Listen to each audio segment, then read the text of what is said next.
Hello everybody, this is Eric Vierathaler of Vierathaler Studios here once again, and I'm here to do part 4 of my advice to actors. I love doing this series. As an actor myself, I totally get it that becoming an actor is hard, and I feel bad seeing actors make these mistakes and not be aware that they're making these mistakes. So I know I don't have to, but I really feel like that I should make these videos. When I uploaded part 3 of this series, Travis from the 406 Boys, shout out to Travis by the way, please go subscribe to the 406 Boys. I can leave a link in the description for people to go subscribe to the 406 Boys. I mean, obviously it will have to be done. It will have to be when I'm done making this video, but that's besides the point. Travis made a very good point. He was saying how don't expect to get a leading role right away. A lot of times you're gonna start off small. And that's spot on. It's so spot on where I feel like that piece of advice deserves to be its own episode of this series of mine. So maybe there are some actors who do start off with leading roles, and that's fine. I don't have anything against that. But there's also actors who start off small. Like, I feel like I'm a good example of that. When I was cast in The Tempest by William Shakespeare, I played the master of the ship. Very small role. I had the first lines of dialogue. Put pressure on me, I'm not gonna lie, because knowing that I was the one who set the tone for the whole entire show. But I feel confident that I did it well. I was in the very, very beginning and at the very, very end. Not a very big role whatsoever. But what matters, what kind of impression do you leave behind? Like an example of that, Boris Karloff, when he did the original Frankenstein, he was not meant to be the star. Matter of fact, he didn't show up until halfway through the movie. And they were already halfway through filming that movie without Boris. Colin Clive actually was supposed to be the star. Boris didn't even have any lines. But what mattered? The impression he left behind. And he left such an impression where he stole the whole show from Colin Clive and everyone else, and then he became a star.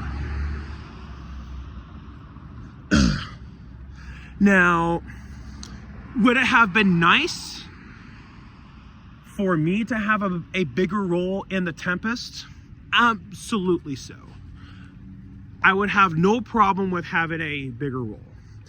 Granted, some of the circumstances were because that I didn't know that they were casting it until later on. So the lead roles were already taken. And it's still an opportunity, and I still took it. And the very beginning, at the very end, I guess one upside to it is that it made it easier to memorize lines, and it made it easier to know when I was going to come on stage. But yeah, I have a friend of mine.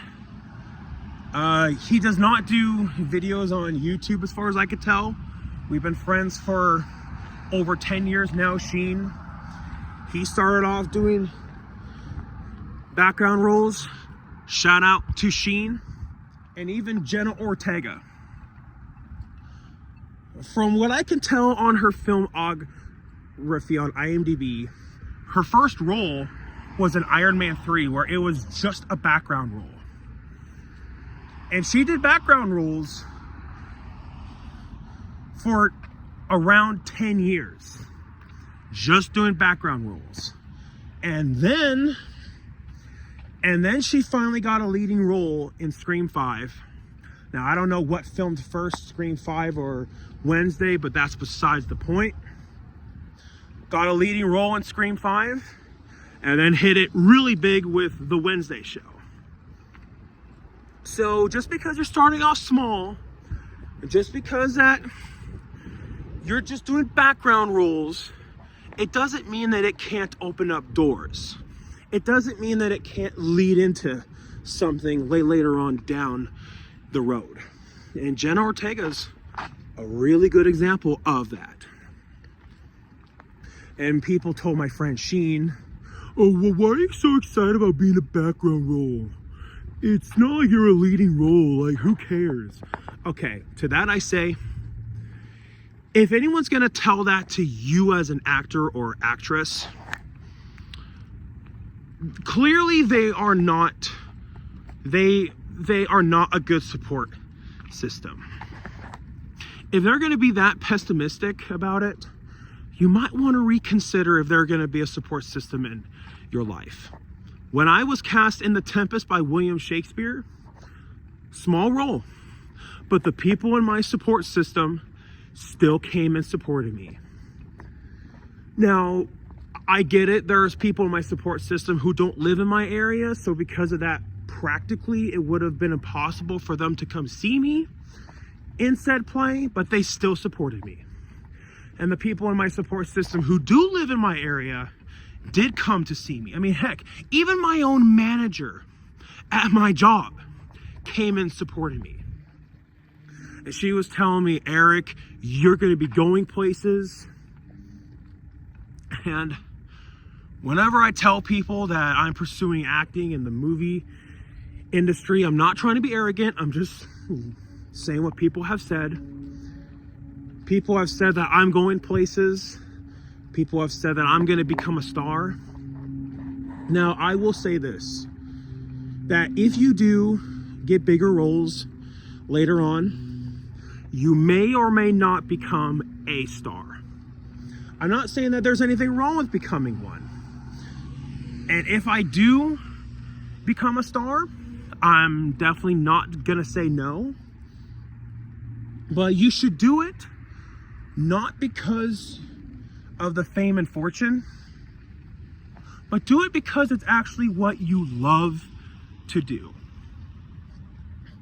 Like a few years ago, I realized that I enjoy entertaining people on stage at karaoke way more than I did working at that safe job.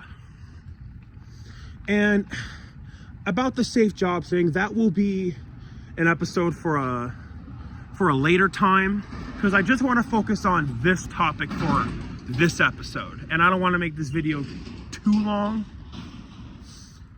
But yeah, do it because you love to do it, and if you do become a star, great. If not,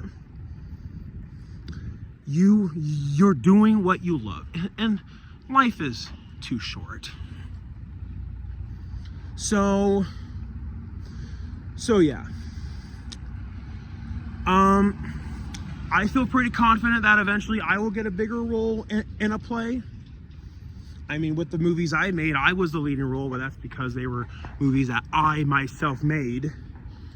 So hey, I mean, with that in mind, I can say I have experience with both leading roles and with smaller roles. But even if you only have experience with just smaller roles, that's fine. Because even if it's a smaller role, it could lead into bigger things, like with Boris Karloff, Jenna Ortega.